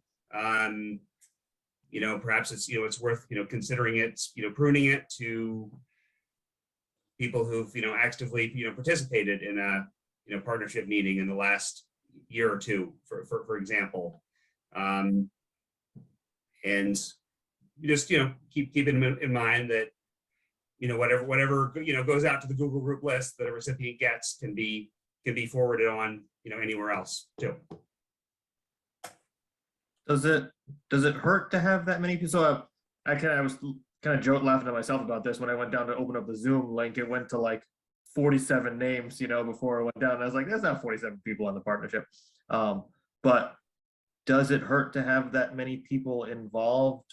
Or I guess another way to phrase that is like, so let's say the partnership comes up with a white paper on old growth forests. Does it make a difference as to how many people are in the partnership, or is there a mechanism that you have to like check with those people, or get some kind of consensus to the members saying, hey guys, you're on this, I don't know what you call it, you're on this master list of people who are considered partnership members. The partnership is coming out with a white paper that has we have an opinion on something. I just want to make sure you guys are okay with that. That's obviously harder to do with that many people. Or would you get someone on that list to say, wait a second, I didn't agree to that. I'm on the partnership and I don't agree. So I think that the best representation of who the partnership is are the folks that are consistently attending these meetings and in this room. And by default, there's other people on the list who previously attended a lot of these meetings and were more involved. I think if we're talking about like a white paper, we're a loose group, and I think we decided the last time we put one out that like it's sort of like ECRI, like this is overall like a representation of most of the folks, like without individual necessary sign-ons. You know what I mean? Like whoever signs on the paper signs on directly. I will say that I think what we're trying to curb is the potential for more back and forth conversation that could be generated from maybe expanding the list to a point where all of a sudden there is a bigger level of back and forth rather than just getting information out about our meetings and about like sharing presentations and that sort of thing. Could you just manage your notification on something like MailChimp and then keep the Google conversation for regular attendees, or offer people if they want to be part of the conversation that they can request to be on that? And then that way people who are just wanting to know when the events are and don't want to be part of the conversation are just getting the notifications. I think that probably, I think that would add a level of complexity to this simple work that Christopher and I are trying to maintain as like the co-coordinators of this very loose group, where we're volunteering to do this. We're not being like, we don't have a budget to add additional time, or so. That's a great idea. I just don't. Well, I was just thinking mail list wise, then you just have the mail list, and that's easier for people to sign up, but you can still maintain this, but the announcements would go out. So all the people here would be added, would be part of that. So they'd be getting the announcements from one thing, but then this would stay active for the internal activities of the group. So I'm not, but if it's more work, I mean, I was just throwing it out there as, it's a concept. Is MailChimp free? Does anyone? It used to be, I don't know if it still is. That's the only thing is, I just know that it was broadly used. I don't know what there is. In a pinch, we have two listservs with the Urban Forestry Group, and we could potentially request a listserv that could function in the same way and add you as an administrator. It's fairly quick and easy to set up. It just means you have to load in all the addresses. Yeah. And you get a massive number of bounce backs if the addresses are out of date. Which is what the Google group is. That's essentially how it operates. I think that I like that idea, Nancy, especially if we can find a free option. But again, I like that idea. I don't know. Well, in a pinch, we can explore the listserv option as well. I think, it's kind of separate from, it's a little, because you guys are a separate group, but in a pinch, I think we could find a way to justify it. Thank you. Thanks. Yeah, that's definitely worth following that along. I think you just, to consider, that there may, maybe a couple of people who, would like to sign up don't have, or may not be interested in actively participating in the Woodland Partnership. We're not sure, but like to know what we're, what we're doing, what we're talking about. Do we want to, having the sort of silent members there. Well, you might send out a questionnaire and see if they just want to be notified or if they want to be part of the other conversations, or and let them decide. So. Is this it, Christopher? I know we didn't really talk about this beforehand, but maybe it's a good time to just quickly bring up the fact that now that Christopher and myself, the co-coordinators of the partnership, are also going to be on this conservation commission, which is great, I think. We do things for the regional conservation partnership on the behalf of the Rhode Island Woodland Partnership. As an RCP ourselves, that's what we are. We attend regional meetings on the behalf of the partnership, some for coordinators of the group and some for Christopher. What's your role? You are our Rhode Island representative. So I'm the Rhode Island representative on the Regional Conservation Partnership Network Steering Committee. And I manage the outreach and was on the finance committee, although I don't know if that's still a thing. So when thinking about us taking on an additional role, just want to flag it for all of you, and hopefully anyone who's watching who is a part of our partnership, that maybe there's a few people in this group who might want to think about maybe helping on the regional front. That would be great. Just thinking about managing our time and with the Forest Conservation Commission starting up, sort of being able to spread that around a bit more. So if you might be interested, or you have a good suggestion, or we might come and ask, but just wanted to bring that up here. Well, do we even do updates today? We are after 3. Appreciate everybody who's stayed on until this time. Why don't we do just a real quick round? If you have an update you would like to share, why don't you can just raise your hand if we can see you, or come on, do it virtually if we can't, and we'll just do that before we conclude. I'll be super fast. Yesterday the governor released a partial preview of his budget, and more of that's going to come down the pike today. But I think what's most relevant to us in this partnership conversation is that he specifically flagged $3 million for forest conservation, in addition to local open space grants and other, in addition potentially to other open space opportunities. So calling out forest specific to climate change is it's a good start. It shows that the administration is listening to the Forest Conservation Act last year and all of the messaging that has been going back and forth. So thanks thanks everyone internally. I'm really looking forward to see what else is in there. I guess we have a couple more hours. It's supposed to come out today or tomorrow, so stay tuned. And that's it. Just have a couple of brief updates.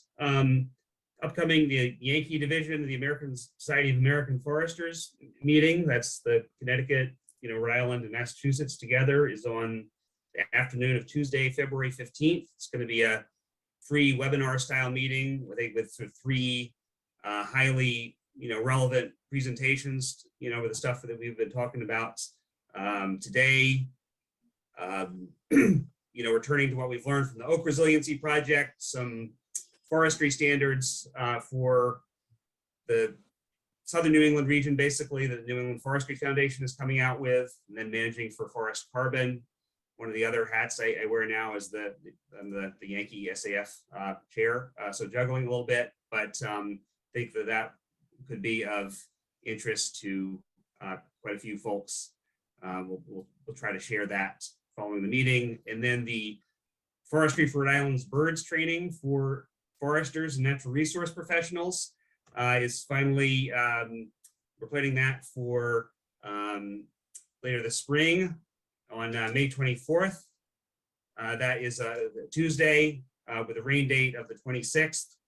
Exact format to be determined depending on the pandemic status, but some sort of in-person or virtual classroom session, and then getting out into the woods, probably in the earlier part of the day.